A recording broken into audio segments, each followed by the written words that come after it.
mag-secret file, ay ilike mo muna ang video na to at mag-subscribe na sa aming YouTube channel. Don't forget to click the notification bell para hindi ka nahuhuli sa latest episode ng DJ Rocky's Secret Files.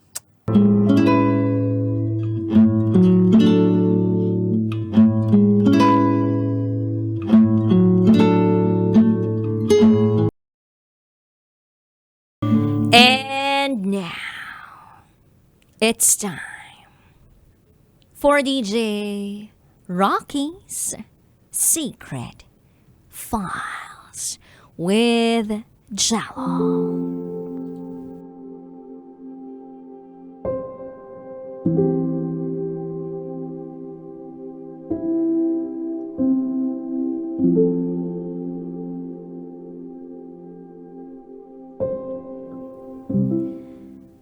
Hi DJ Rocky at DJ Jello. Itago nyo na lang ako sa pangalang Emong.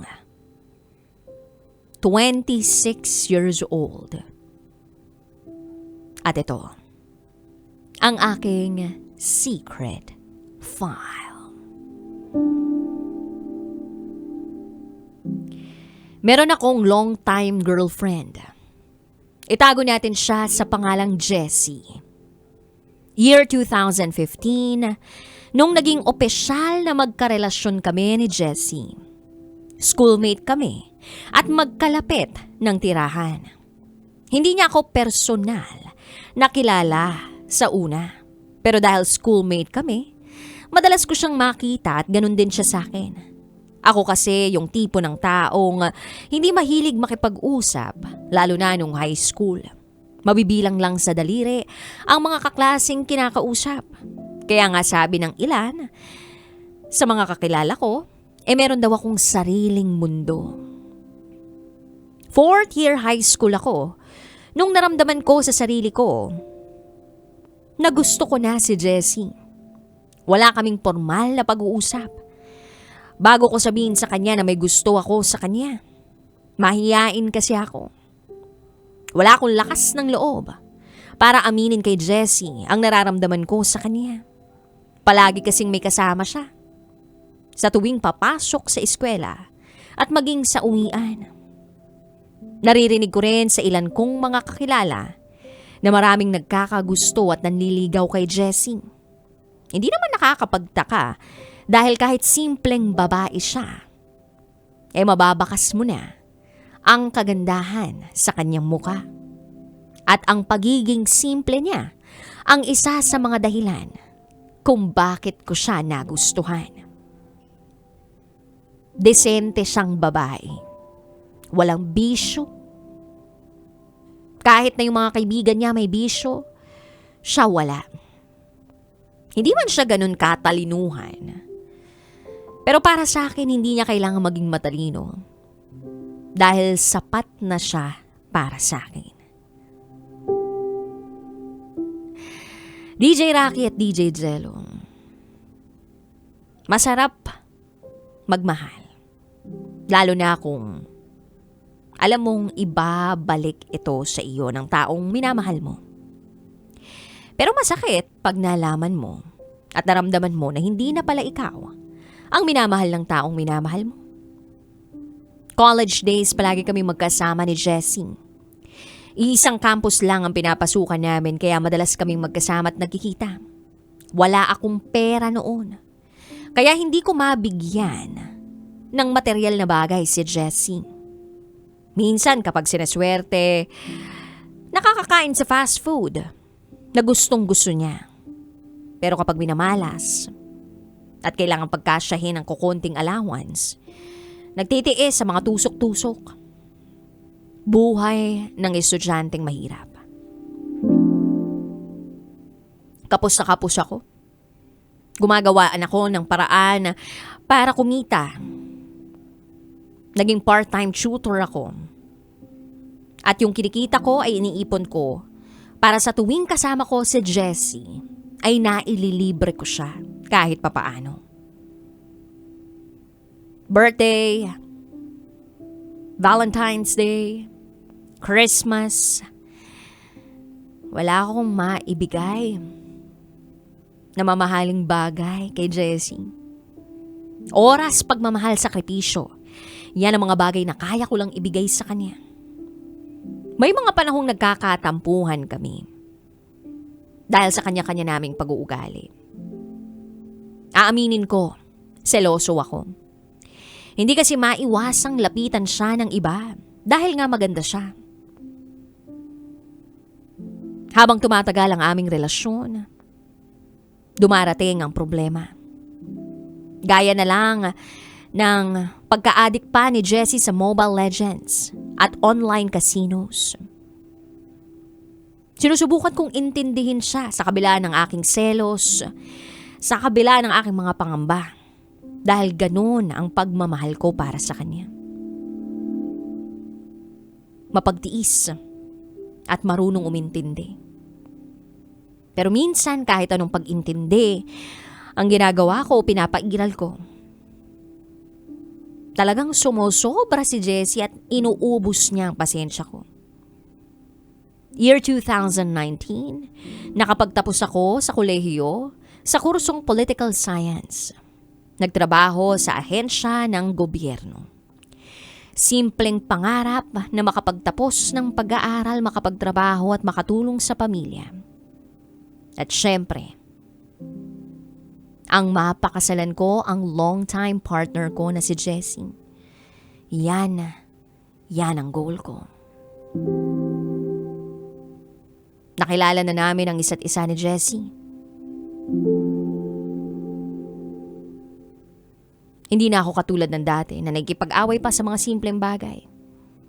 Medyo nabawasan ang pagiging seloso ko. Sumunod na taon, 2020, nakagraduate si Jessie sa kolehiyo. Office management naman ang kanyang kurso. Nakahanap naman siya agad ng trabaho. Masaya naman. Dahil nung nagkaroon siya ng trabaho, nabibili na niya yung mga gusto niya. Yung mga dating bagay na hindi ko na ibibigay sa kanya at hindi niya rin maibigay sa akin, unti-unti na naming naibibigay sa isa't isa. Masaya kaming namuhay kasama ang kani-kaniyang pamilya. Naging close sa isa't isa ang mga magulang at kamag-anakan namin. Kaya palagi nilang bukang bibig ay kung kailan daw ba kami ikakasal. Hindi ko masagot kasi yung ganung bagay ay pinaghahandaan at pinagpaplanuhan. DJ Rocky at DJ Jello, siguradong sigurado ako na pakakasalan ko si Jessie. Hanggang sa hindi inaasahang pangyayari ang dumating sa buhay naming dalawa. Year 2024. Halos mag-iisang dekada na kami. Unti-unting nag-iba ang pakikitungo sa akin ni Jessie. Alam ko busy ang schedule niya dahil sa trabaho. Marami siyang obligasyon na dapat ayusin o unahin. Sinubukan kong wag pairalin ang aking emosyon. Palagi siyang may dahilan eh. Na kung minsan, wala rin akong matanggap na sagot. Kung bakit hindi kami pwedeng magkita. Minsan nasa bahay nila ako. Hinihintay ko siya pero gabi na wala pa siya. Yung dating araw ng Sabado at Linggo na magkasama kami, abay bihira na lang kung mangyari. Para bang nawala ng pakialam sa akin si Jessie. At sa tuwing kasama ko siya, wala siyang ibang ginawa kundi maglaro. Maglaro ng Mobile Legends. At magsugal online. Kaya yung pagtunganga ko sa kanila, pag-aantay ko sa kanila, uuwi ko na lang. Kasi wala naman siyang ganang kausapin ako. Na para bang ayaw niya akong makasama o makausap. Hanggang sa nalaman ko na may karelasyon si Jessie na nakakalaro niya sa mobile game. Kinumpronta ko si Jessie. Ang sagot niya sa akin, wala lang daw yun. Naisip ko, DJ Rocky at DJ Jello, hindi ko kayang mawala si Jessie sa buhay ko. Na kaya, nagbago siya, dahil may iba na. Pero okay lang, tatanggapin ko yun. Hindi pa naman nagtatagal ang relasyon nila.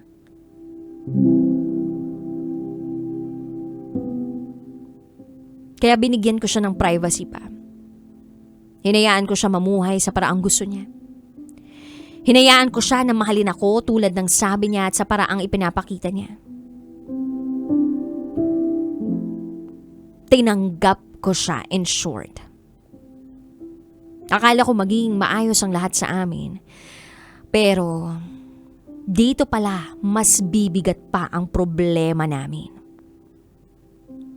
November 2024 ay muli akong nakabasa ng mensahe sa cellphone ni Jessie. Mahal kita. Mahal na mahal. Nanginig ako, nakaramdam ako ng takot. Dahil alam ko na ang mga salitang yun ay sa akin niya lang sinasabi. Mapapersonal man o sa social media. Napaka-espesyal ng taong to kung masabihan niya ng mahal na mahal niya. Nakakagulat. Nakakagulat. Dahil nalaman ko na ang lalaking minamahal niya ay katrabaho niya. Itago natin ito sa pangalang Mark. Isang matandang binata. Ilang taon? 65 years old. Hindi ko alam kung anong gagawin ko sa pagkakataong yun. Pero kumapit ako. Kumapit ako sa relasyon namin.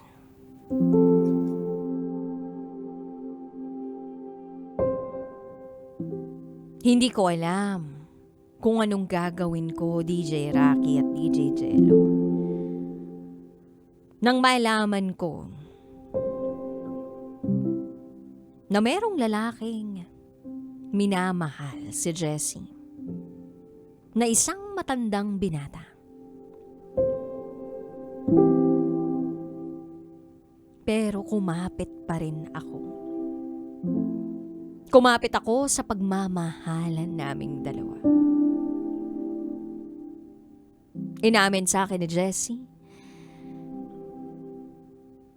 na hindi na ako ang mahal niya. At si Mark na ang taong gusto niyang makasama.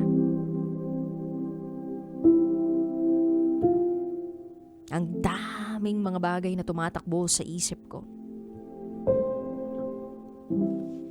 Akala ko nandun pa rin yung pagmamahal niya para sa akin, pero wala na pala. Marami akong rason na natanggap mula sa kanya. Mahigpit daw ako masyado. Na para bang hinihigpitan ko siya. Na parang asawa, hindi naman dapat. Mapagpasensya daw si Mark. Hindi raw ako mapagpasensya.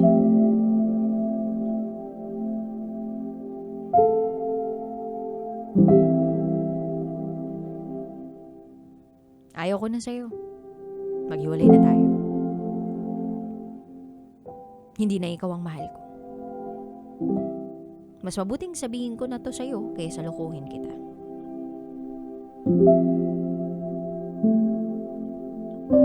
Yun yung mga salitang narinig ko mula kay Jessie.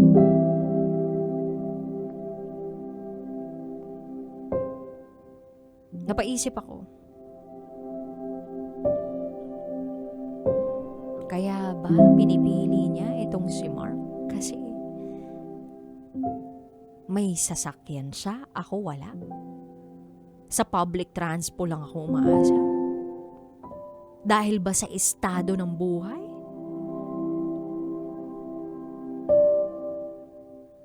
Ang Ang nakakalungkot pa dito, DJ Rocky at DJ Jello, maging ang mga malalapit niyang kaibigan,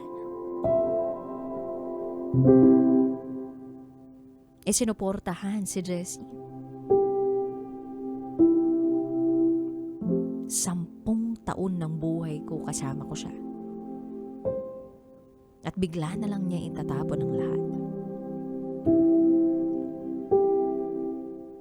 Wala akong pagsisisi na pinili ko si Jessie.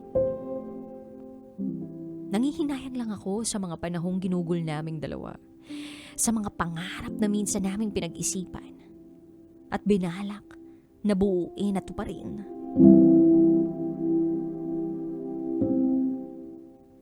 Tatlong buwan mula nung makipaghiwalay sa akin si Jessie, nalaman kong buntis siya. Oo, DJ Rocky at DJ Jello, buntis si Jessie. Siya rin mismong nagsabi sa akin. Nung una'y nakaramdam ako ng kaba. Dahil baka ako ang ama ng ipinagbubuntis niya. Kaya siya nakipagkita at nakipag-usap sa akin. Nakakapagtaka lang kung bakit kailangan pa niya akong makita. Kasi nga nung nakipag-iwalay siya sa akin, pinipilit niya akong layuan siya. Buong-buo na ang desisyon niya. Hanggang sa nalaman ko na kaya pala siya nakipagkita sa akin, para makapagbahagi din ng kanyang realizations. Yung inaakala daw niyang matino na si Mark. Yung akala niyang mabait, sweet, maintindihin, unti-unting nagbago. Mas nakikilala niya raw si Mark dahil sa pagsasama nila.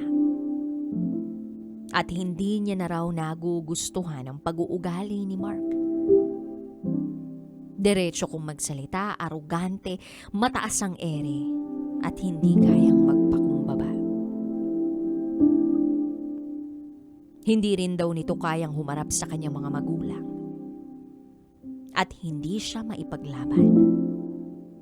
Wala rin daw planong magpakasal si Mark.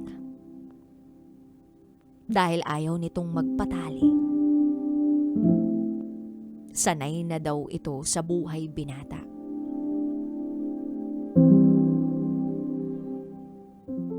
Kinumpirma sa akin ni Jessie na ang sanggol na ipinagbubuntis niya ay anak ni Mark. Hindi naman sa akin. DJ Rocky at DJ Jello, hindi ko alam kung anong mararamdaman ko sa pagkakataong yun. Maawa ba ako sa kanya?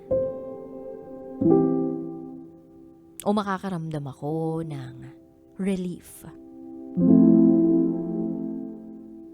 Gayunpaman, niyakap ko siya bilang tanda ng pagmamahal. Pagmamahal ko para sa kanya.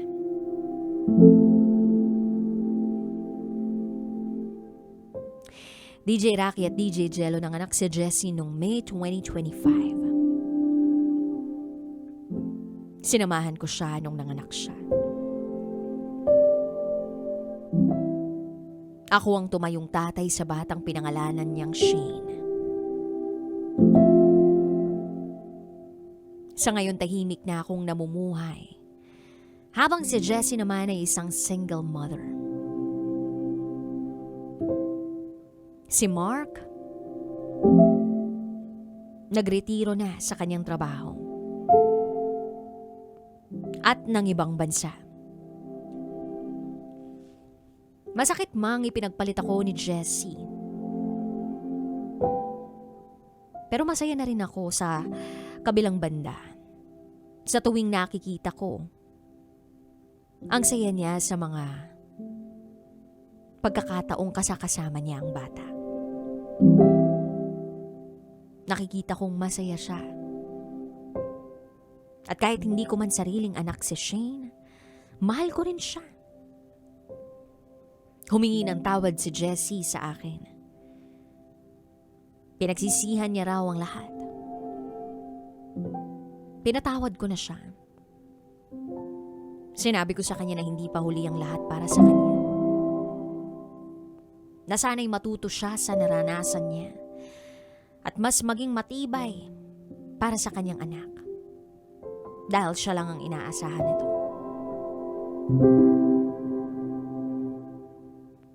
DJ Rocky at DJ Jello, ngayon ko lang nalaman na kahit pala masakit, pwede ka pa rin magmahal. At may pagmamahal na tunay kahit nasasaktan ka. Ang pagmamahal ko kay Jessie ay parang hangin. Hindi man nakikita pero nararamdaman ko. Tapat at masasabi kong totoo. Kung sakali mang pagtatagpuin kami ng tadhana, hindi ako magdadalawang isip na tanggapin siya, alagaan siya, at mahalin siya tulad ng dati. Mahal na mahal ko si Jessie.